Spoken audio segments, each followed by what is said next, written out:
Good morning, everybody.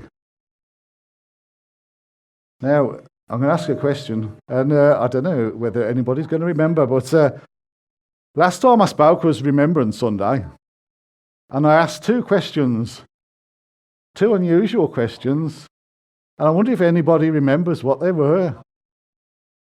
Does God have tattoos was one of them, and the other one was, does God forget? Does God forget? And I said the answer to both of those questions was yes, which might surprise one or two people. And this is why I'll explain the answers. The first one is this: does God forget? And I said yes, he chooses to forget the sins of his people. And there's a verse in Isaiah 43 that says this: even I, am he who blots out your transgressions for my own sake and remembers your sins no more. And then does God have tattoos? I think that caused a bit of consternation, that one. And I said yes, because in the Bible it says that his people's names are graven or written in the palms of his hands.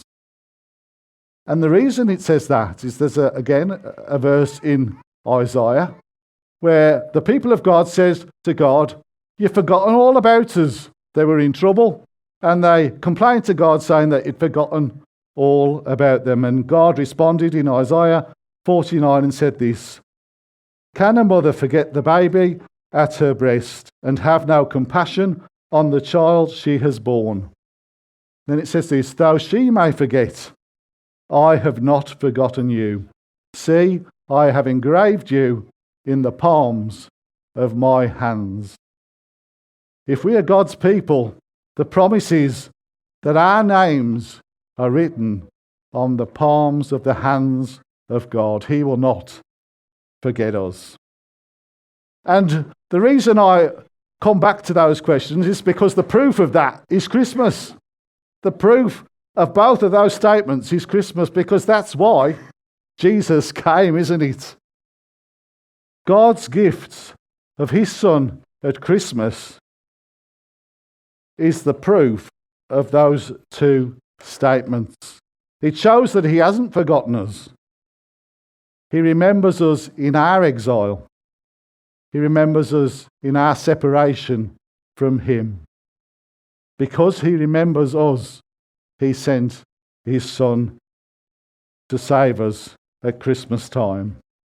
So this morning I've got another two questions, and you'll be glad this time.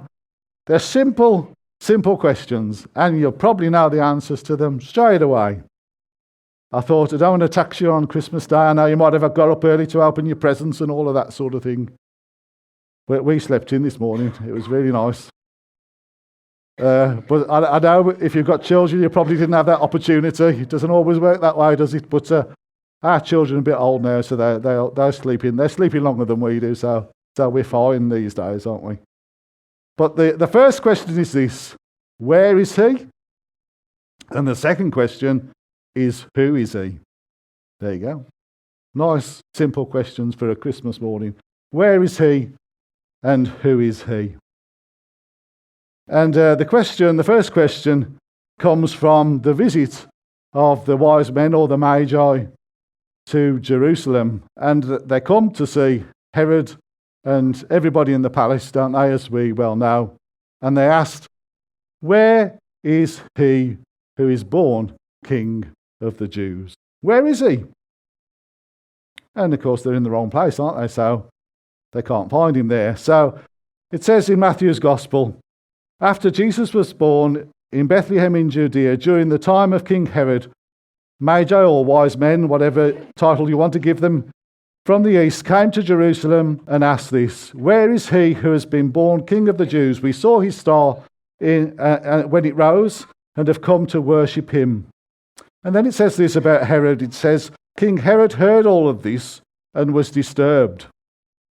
I think he was disturbed anyway, but it disturbed him even more. And all Jerusalem with him, when he had called together all the people's chief priests and teachers of the law, he asked them where the Messiah was to be born.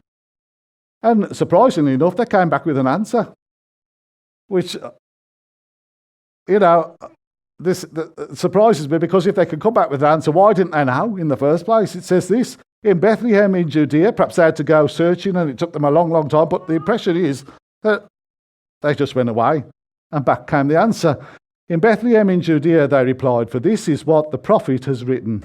But you, Bethlehem, in the land of Judah, are by no means least among the rulers of Judah, for out of you will come a ruler who will shepherd my people Israel.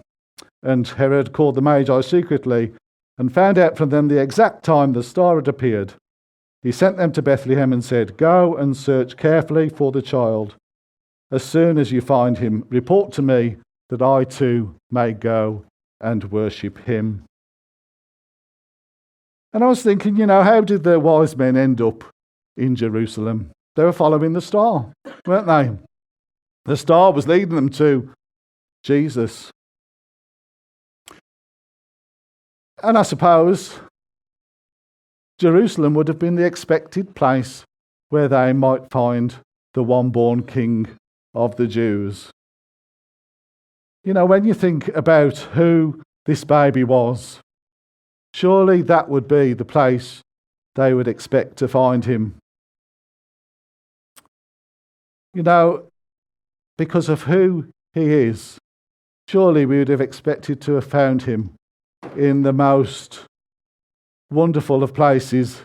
He deserved 5-star accommodation, surely, this Son of God. A grand palace, a grand hotel, the best of locations. And it made me think, around the world there's some amazing places. I don't know what the most amazing building you've ever been in. A great palace, a castle, a fantastic hotel. Maybe a place you've stayed, maybe a place that you've visited. There's some amazing places around the world today, aren't there? Full of grandeur and just splendour, just looking amazing. And I wonder if you were there, did you really feel at home? Was that home for you?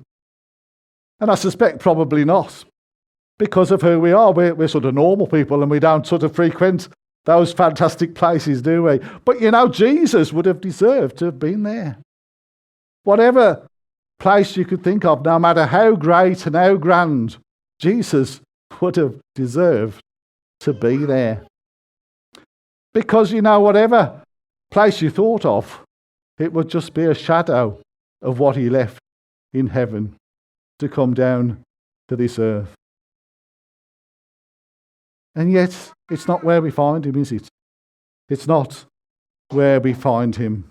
Where is he? Where is he? We find him in a stable, lying in a manger. There's a song, a carol, that reminds me of this. It's an old one. It's Thou who wast rich beyond all splendour. I had a bit of an argument with your aunt the one time, because she said there was no such carol. She'd never heard of it. But there's an old carol, Thou who wast rich beyond all splendour. And it says this, or in modern translation, you who were rich beyond all splendour, all for love's sake became poor. Thrones for a manger did surrender. Sapphire paved courts for stable floor. You who were rich beyond all splendour, all for love's sake became poor. You who are God beyond all praising, all for love's sake became man. Made yourself low, but sinners raising, heavenwards by your eternal plan. You who are God beyond all praising, all for love's sake became man. It was all for love's sake that he became man. He made himself low enough to raise sinners such as ourselves upwards, heavenwards, by his eternal plan. He came not to be served, but to serve. This is our God. He came not for the righteous, but for sinners, the poor and the needy. He came for you and for me. If we go back to the story of the wise man, it says this: simply, after they had heard the king, that is Herod, they went on their way, and the star that they had seen when it rose ahead of them. The star that they had seen when it rose went ahead of them until it stopped over the place where the child was. When they saw the star, they were overjoyed. On coming to the house, they saw the child with his mother Mary. They bowed down and they worshipped him. Then they opened their treasures and presented him with gifts of gold, frankincense and myrrh. And having been warned in a dream not to go back to Herod, they returned to their country by another route. You know, they continued, didn't they, their journey until they found the child, the newborn king of Israel. What did they do when they found him? It says they were overjoyed and they bowed down and worshipped him. These wise men, magi, kings, whatever title you want to give them, saw the baby and they worshipped him. They bowed down and offered him their gift. You know, I'm always struck by the fact that no one from Jerusalem joined them, as far as we know. No one was interested enough to join them on their quest to find Jesus.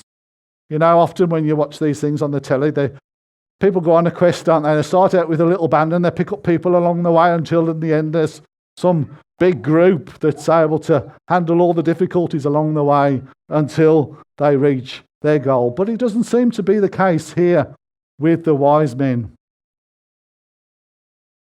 We just see the wise men arriving and finding the baby lying in a manger. And yet, we've got to ask the question, what did they see that so many others failed to see? They were looking for the King of the Jews, weren't they? But I think they saw more than that. I think they saw the King of Kings. Because they bowed down, they worshipped him. They offered him their gifts, gifts that revealed something of who this child was and what he was destined to do. So what about you and me? Have we, like these wise men, made our journey to Jesus too?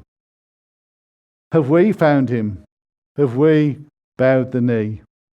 Have we worshipped him and offered him our gift? So that's where is he. And now we move on to who is he.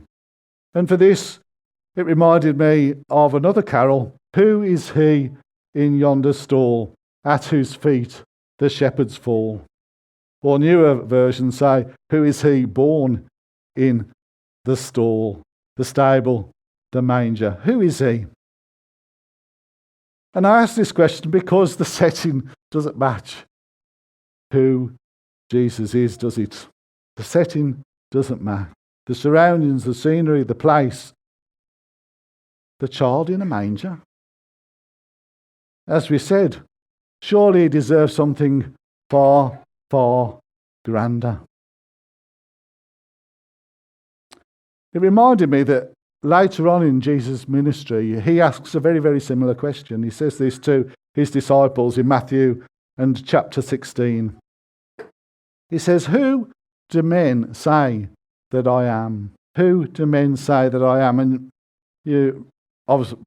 most of you will know that his disciples responded by saying this. Some say John the Baptist, some say Elijah, and still others Jeremiah or one of the other prophets. But then he asked a more personal question, didn't he? He said, what about you? What about you? Who do you say that I am? And you know, this is one of the most important questions each of us needs to answer. Who do you say that I am? So I want us to look for a moment at this child in the manger. Again, like we did with the poshest building, imagine the scene and contrast it with that most amazing building that you've seen or been in. And ask yourself the question, who is he? And I want us to just remind ourselves this morning of what the prophets, the angels and the witnesses to that first Christmas had to say about this child when he was born. And to help us do this, if it works, we've got a little PowerPoint which I've entitled The 12 Names of Christmas. There you go. No expense spared this morning. So it's over to you. There we go. Now, if you've been listening over the last 2 or 3 weeks, all of these answers should just slip off your tongue. In fact, if you've been listening to bits and pieces in the service this morning, some of the answers will slip off your tongue. So we're looking for 12 names that were given to Jesus in and around his birth. And I'll tell you the one which I think I've already heard, which is the bog standard answer of Sunday school, is it not? If you don't know what the answer is going to be, everybody used to shout out this one just so they could get a prize. And the answer is Jesus. When in doubt, stick with what you know. That's the one, isn't it? And what I will say, there are some rules of the game. Only one name at a time, please. Okay. So, Emmanuel. There we go. We're doing well here.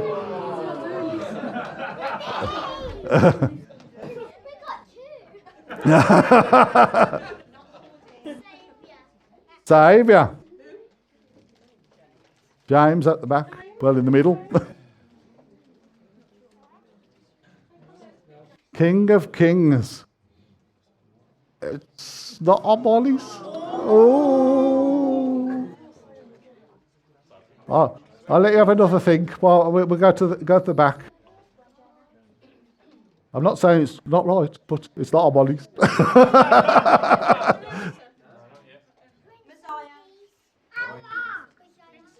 Prince of Peace. Is that on my list?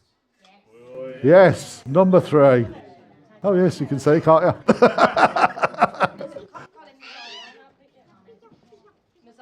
Messiah.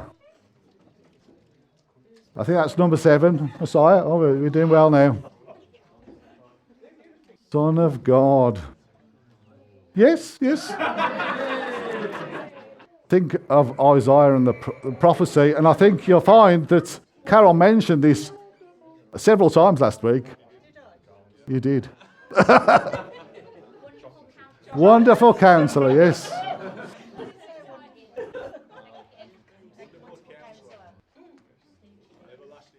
Yes, it stick to the same verse. Yes. That's Howard, that one. I think you'll find there's another one in that verse too.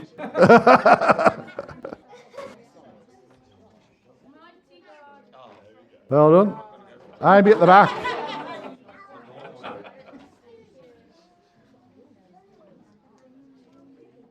Who were the wise men seeking?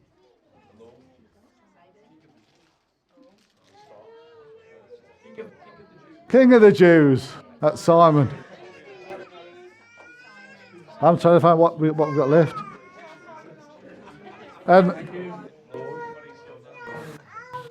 Yes. Got an over here. That's the angels to the shepherds. And then the last one, you've got to think of John's Gospel. There you go.